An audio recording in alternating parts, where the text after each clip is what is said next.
Hola, muy buenas tardes compañeros. Me encuentro haciendo una actividad por parte de la UBEC. En este caso nos encontramos haciendo la actividad del reto 2. Y primeramente me voy a presentar. Mi nombre como alumno soy Jorge Islas Vázquez. Mi matrícula es 230-11-254. Asimismo, el nombre del reto se llama La personalidad y su validación ante el registro civil. El nombre del módulo es Derecho de Personas y Familia. La licenciatura es Licenciatura en Derecho. Y mi nombre del asesor educativo es Cintia Monserrat. Bueno, pues vamos a darle continuidad a esta situación que antecede qué es el registro civil. La investigación que nos hace referencia a los atributos de personalidad y a las actas expedidas por el registro civil. Hacemos una antesala que hace ver a que el primer registro civil en México se creó en 1859 durante el gobierno de Benito Juárez. En la década de 1870 se crearon los registros civiles en las entidades federativas del país. Ahora, los atributos de la personalidad. Los atributos de la personalidad es: el derecho les otorga un tratamiento distinto a las personas físicas y morales, por lo que resulta necesario establecer en qué consiste tal regulación jurídica. La regulación de una determinada situación a través de las normas jurídicas se denomina régimen jurídico. Tratándose de las personas se les llama personalidad y trae aparejadas ciertas características que se denominan atributos. La personalidad es una manifestación de hechos propios, en este caso de derechos propios, y de una de las características en cuanto a la persona física es que se inicia con el nacimiento y termina con la muerte. Los atributos son medios eficaces para distinguir e identificar a las personas. Las personas físicas tienen los siguientes atributos, que es el nombre, el domicilio, el estado civil, la capacidad, la nacionalidad y el patrimonio. Ahora, si bien comencemos con uno de ellos, que corresponde al nombre. El nombre es el atributo de la personalidad que señala a una persona individualizada. El nombre de la persona física se forma por el nombre propio o de pila, el apellido, tanto paterno como materno, y si bien sabemos que en algunos estados puede ser la inversa, primero el paterno y después el paterno, denominado también patronímico. Función del nombre. Jurídicamente el nombre tiene las funciones siguientes: es signo de identidad, ya sea para que el nombre distingue a una persona de todas las demás, indica el estado de familia porque señala que pertenece a una determinada familia. Es un derecho subjetivo, cumple con una función incluso de policía administradora. ¿Por qué? Porque la identificación de las personas constituye una base de diferenciación de los sujetos para referirse a ellos con unas consecuencias jurídicas. Características del nombre. Es un derecho absoluto. Se encuentra protegido contra cualquier acto de usurpación de terceros. No forma parte del patrimonio, ya que no es valorable en dinero. Es imprescriptible, su ejercicio no se pierde porque deje de usarse.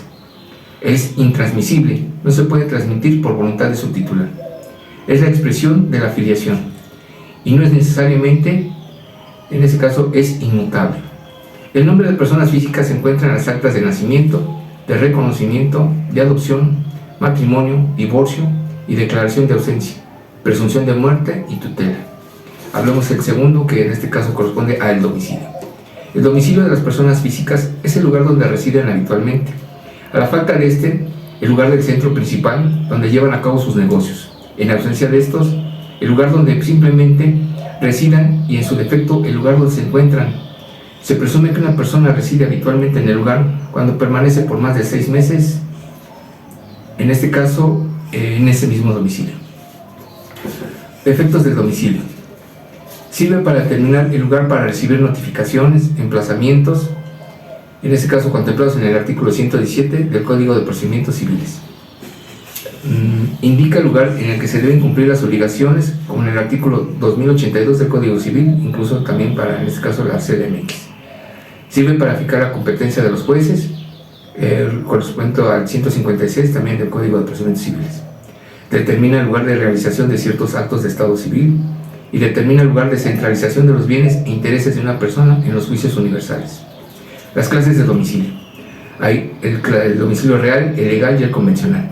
El domicilio real es el lugar donde residen habitualmente, 6 meses y en su caso a la falta de este, el lugar del centro principal de negocios. En ausencia de estos, el lugar donde simplemente residen y en su defecto el lugar donde se encontraren. Se presume que una persona reside habitualmente cuando permanece en él por más de 6 meses. El domicilio legal. El domicilio legal de una persona es el lugar donde la ley le fija su residencia para un ejercicio de derechos y el cumplimiento de sus obligaciones, aunque de hecho no esté ahí presente, como en el caso siguiente, del menor de edad no emancipado, es el de la persona cuya patria potestad está sujeto, del menor de edad que no esté bajo la patria potestad y del mayor incapacitado, el de su tutor. En el caso de los menores e incapaces, abandonados y el que resulte conforme a lo señalado en el artículo 29 también del propio Código, de los cónyuges en aquel en el cual estos vivan de común acuerdo sin perjuicio del derecho que posee cada uno de ellos para fijar su domicilio en forma prevista por la ley, de los militares en servicio activo en el lugar en que están destinados, de los servidores públicos en el lugar donde desempeñan sus funciones por más de 6 meses, de los sentenciados a sufrir una pena privativa de libertad por más de 6 meses en el lugar donde se extinga respecto a las relaciones jurídicas posteriormente a la condena y en cuanto a las anteriores conserva el último domicilio al que haya tenido. El domicilio convencional es aquel que señala una persona para el cumplimiento de determinadas obligaciones. ¿Qué pasa con aquellos individuos que no están presentes en su domicilio? Ausente es aquella persona que ha desaparecido de su domicilio sin que haya dejado quien lo represente y sobre lo cual existe un estado de incertidumbre porque se desconoce si vive o si ha muerto. Esto creo que es de mucha relevancia, sobre todo en México, por toda la situación que actualmente está prevaleciendo de muchísima gente que se encuentra en esta situación, y creo que las familias deberían de tener un mayor asesoramiento para que esto lo aclaren y tengan ese soporte jurídico. El no presente es aquel que no se encuentra en su domicilio y sobre su existencia no hay duda alguna, pero no deja representante legal. El desaparecido es aquel que han dejado de ver a partir de un accidente, catástrofe, y existen serias posibilidades de que haya muerto. Las actas donde se encuentra el domicilio son acta de nacimiento, reconocimiento, adopción, matrimonio y divorcio. Pasaremos posteriormente a lo que es el estado civil. El estado civil, hacemos referencia que es un atributo por virtud de la cual la persona queda incorporada a una familia. Indica la relación que guarda el individuo con la familia. Por ello se le denomina estado civil o de familia y otorga las cualidades de hijo, padre, esposo, pariente, por consanguinidad, por afinidad o por adopción. Características del estado civil. Es indivisible, ya que el estado civil es uno solo y la posesión de uno excluye a cualquier otro. Es indisponible, no puede ser transmitido por acto voluntario de persona alguna, no es objeto de transacción, enajenación o cesión por cualquier título. Es inalienable, no es un bien de orden patrimonial, es imprescriptible. Es el derecho a él y su pérdida no ocurre por el transcurso del tiempo. Acciones que otorga la ley respecto al estado de las personas. Las acciones fundamentales otorgadas por la ley referente al estado civil de las personas son: la reclamación de estado es una acción que faculta a quien carece de un cierto estado para exigirlo si considera que tiene derecho al mismo. Desconocimiento de estado, acción que faculta al titular de un determinado estado para impedir que otro se le atribuya y perciba los beneficios inherentes al mismo. La posesión de estado. Si un individuo ha sido reconocido constantemente como hijo por la familia del padre o de la madre y en la sociedad queda aprobada la posesión de estado de hijo, él además concurre a alguna de las circunstancias siguientes: que el hijo haya usado constantemente los apellidos de los que pretenden ser sus padres o su madre, o en la ausencia de estos; que el padre y la madre lo hayan tratado como hijo, proveyendo de su subsistencia, educación y establecimiento, y que el presunto padre o madre tenga la edad exigida para contraer matrimonio. Pasamos a la última, que vendría siendo la capacidad, y hacemos referencia que la capacidad es un atributo que poseen las personas por virtud de la ley, mediante la cual son susceptibles de ser titulares de derechos y obligaciones. Existen dos tipos de capacidad, que son la capacidad de goce y la capacidad de ejercicio. La capacidad de goce es la aptitud que tiene la persona para ser titular de derechos y obligaciones. La capacidad de ejercicio, capacidad general para contratar, es la aptitud que tienen personas determinadas para hacer valer por sí mismas sus derechos y cumplir con sus obligaciones.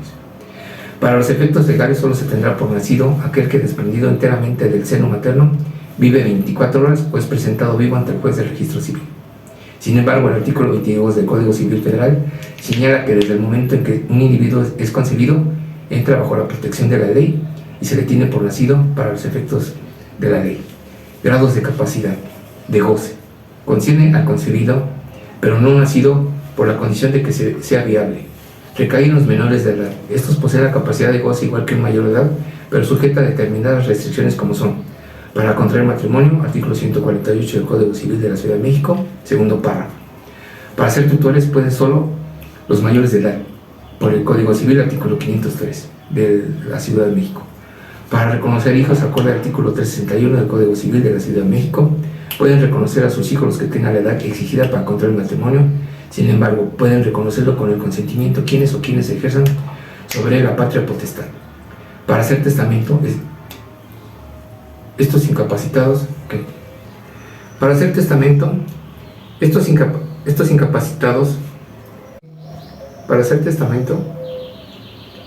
están incapacitados para testar los menores que no han cumplido 16 años de edad y los que habitualmente o accidentalmente no disfrutan de su cabal juicio.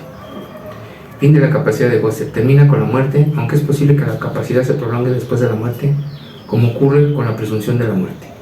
La capacidad de ejercicio no todos la poseen, ya que se presenta al cumplir una persona la mayoría de edad. Grados de la capacidad de ejercicio. Un ser concebido requiere forzosamente de una representación física y jurídica que recae en las figuras paterna, primordialmente en la madre. Se origina desde el momento del nacimiento hasta la emancipación. Al suscitarse, esta persona puede llevar a cabo actos de dominio relativos a bienes inmuebles, sin contar con un representante, pero requerirá autorización para la enajenación, gravamen o hipoteca de bienes raíces o de un tutor para negocios judiciales. Mayores de edad, cuya inteligencia o facultad mental se encuentran perturbadas, en este caso, el representante quien hace valer los derechos y acciones incapaz mediante la institución de la interdicción. Especies de incapaces. Tienen incapacidad natural y legal los menores de edad, los mayores de edad que por causa de enfermedad reversible o irreversible, que por su estado particular de discapacidad, ya sea de carácter físico, sensorial, intelectual, emocional, mental o varias de ellas a la vez, no pueden gobernarse o obligarse a manifestar su voluntad por sí mismos o por algún medio que los supere. Sería, en este caso, donde se encuentran estas actas, serían en las actas de matrimonio, de nacimiento, de adopción, divorcio y difunción. Pues por el momento sería todo lo que corresponde a este reto, compañeros. Les agradezco su atención y muy buenas tardes.